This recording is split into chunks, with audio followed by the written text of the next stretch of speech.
So we just took our sausages up and we simply just spooned them out and added the vegetables to the pan, our chopped garlic, our chopped onions, and our chopped celery, and some bell pepper. We're gonna let those cook down for a little bit. So our vegetables are cooking down. What we're gonna do is we're gonna cook those down until they get kind of translucent with the onions. And then we're gonna put them in a food processor because our kids are like most other kids, they don't like to see the onions. So we put them in a food processor and blend them up really good. So we still get that flavor and all that goodness, but they don't see the little chunks of onions and celery and bell pepper. So we just added our garlic because our onions and bell peppers are about done. Biggest thing to remember is not to add your garlic too soon because it'll burn real easy and then it'll give it a nasty taste. So as you can see, we just took our vegetables up. We're gonna add a little more oil to our pan. And we're gonna start making our roux. Let that oil get good and hot, and then we'll add our flour. You're gonna add enough oil to cover the bottom of the pan really good.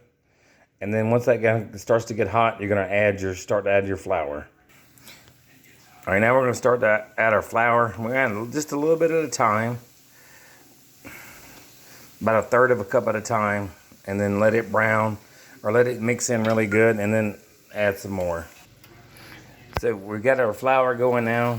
Biggest thing to remember here is use the same pan. So now we got all those sausage flavors and those vegetable flavors, and now it's kind of bringing it all up from the bottom of the pan.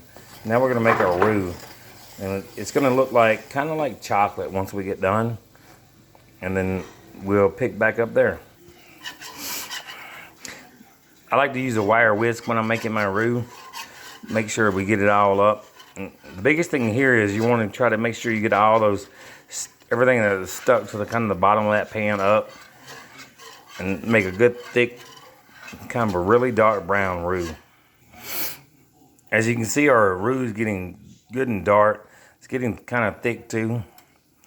So we're gonna take it up just a little bit and let it get a little darker. You can get anywhere from kind of this dark to kind of chocolate brown dark. So we took our roux up. You can see it's kind of a golden brown. You can get it darker if you'd like. That's kind of as dark as we like to get it. So now that we have our vegetables done, our roux made, our sausages are cooked, we're gonna boil our chicken. My family likes breast. You can use dark meat. Dark meat usually works better, but the kids and the wife like the breast meat, so we're gonna use the breast meat today. So as you see here, our chicken's still doing chicken stuff, not really boiling yet. Now we're gonna add 1 large container of chicken broth. We're gonna add our chopped up vegetables so the kids will eat it and not know they're eating vegetables. We're gonna add our roux, and then we're gonna add our sausage. So we've added all that stuff. Now we're gonna kind of stir it together. You can kind of see it's a nice, kind of a, not golden brown, but brown. We're gonna add some tomatoes because we're Creole, we're not Cajun. And Creole cooking uses more tomato base versus Cajun where they don't.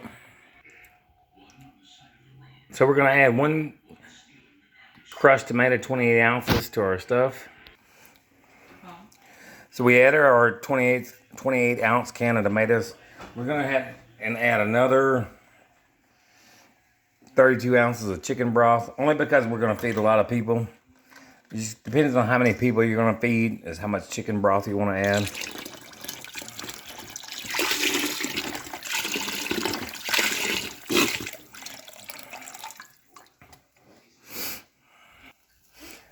So now we're gonna add our seasoning. We're gonna add 1 tablespoon of Joco seasoning. We're gonna add 1 tablespoon of Tony's Creole seasoning. We're gonna add 1 tablespoon of granulated onion powder and garlic. And then we're gonna add 1 teaspoon of cayenne pepper. And then we're gonna add 1 teaspoon of basil and rosemary and thyme as well. Then we're gonna add 1 teaspoon of salt,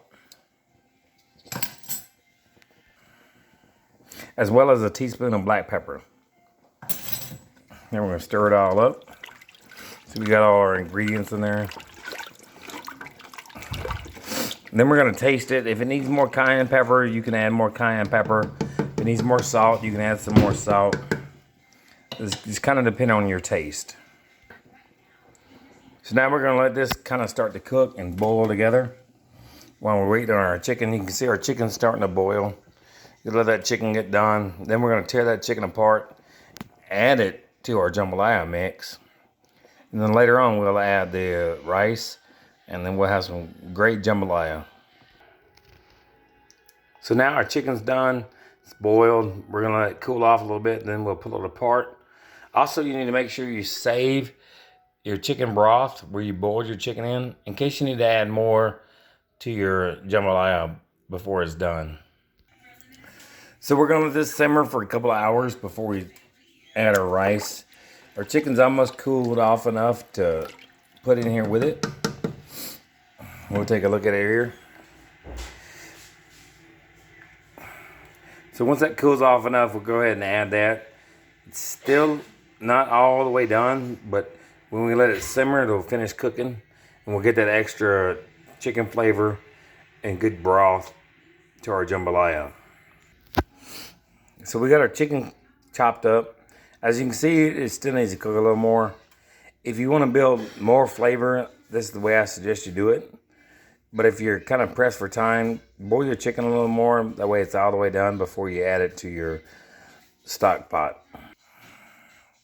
So we add our chicken to our onions and our bell pepper and our celery and our garlic and our sauteed our sausage. We're gonna let this simmer for about 2 to 3 hours before we ever add our rice. That way our chicken's all the way done and it builds that flavor. So what you're looking for is that flavor profile. So you taste all the flavors and not just one flavor. Also, in this recipe, we're using 3 chicken breasts. Again, I recommend you use dark meat because it holds the flavor better.